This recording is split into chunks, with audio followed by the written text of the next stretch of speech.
Hello guys, is Genevieve Tabili Norman. Guys, dito sa bansang ito, may ganito kami. Advertisement, English. Swedish kami, the language is Swedish, reklam. Ito yung mga pangalan ng tindahan dito. Since I am the Filipina, I explaining you. Kasi hindi sila maka-explain sa mga sarili nila. Kaya parang ako na lang yung inaaway-away. Alam nyo naman siguro na dito sa kabila is about gadget, washing machine. Doon, it's all about, nagtitinda sila ng ganyan-ganyan. Maintindihan mo naman talaga, may mga price talaga sila.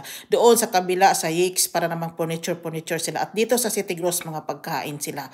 Yung mga tindahan sila ba na nagreklam sila kasi dito sa bansang ito, complicated all the time.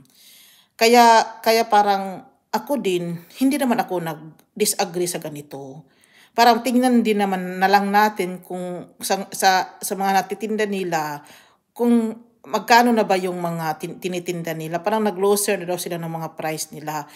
Ikaw, if you're interesting, kasi nagtipid ka naman dyan, we are not rich, kung ikaw Swedish, itingnan mo naman.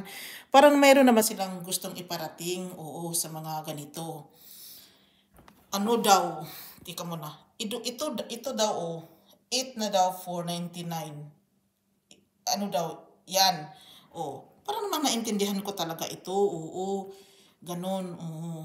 Intindihin mo, you are trying to observe, and bakit ganito. Dito sa bansang ito, kailangan gumamit ka ng utak. Iwan ko na lang sa ibang bansa. Kung wala kang utak sa bansang ito, Diyos ko, mag-depress ka guys. Maging depression ang kalabasan. Maraming mabibili pero wala ka ng pera. Para naman ang dali-daling tingnan. If you have money, if you don't have, iwan ko na lang sa mayayaman ha. Hindi na nila problema yung amount. Pero kung hindi ka mayaman, you are the beginners here, parang kailangan mong tingnan talaga itong mga reklam nila. Pero yun naman na, alam mo naman, wag mo nilang tingnan. Pero nakakabuti din naman ito sometimes kasi alam mo na ito na pala yung price, basta baka gusto mong bilhin ito, yung sayix, yung ano nila, table nila, yung lamisa nila, baka kasi ano na sa budget mo. Swak. Guys, wala akong masyadong alam about Swedish. Pero matagal na rin ako dito guys, alam ko kung ano ito. This is advertisement.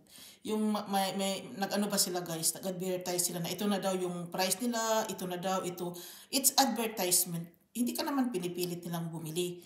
This is advertisement sa mga ano nila, sa mga produkto nila guys. This is advertisement guys. Guys, dito na lang ako. Maraming salamat. Bye.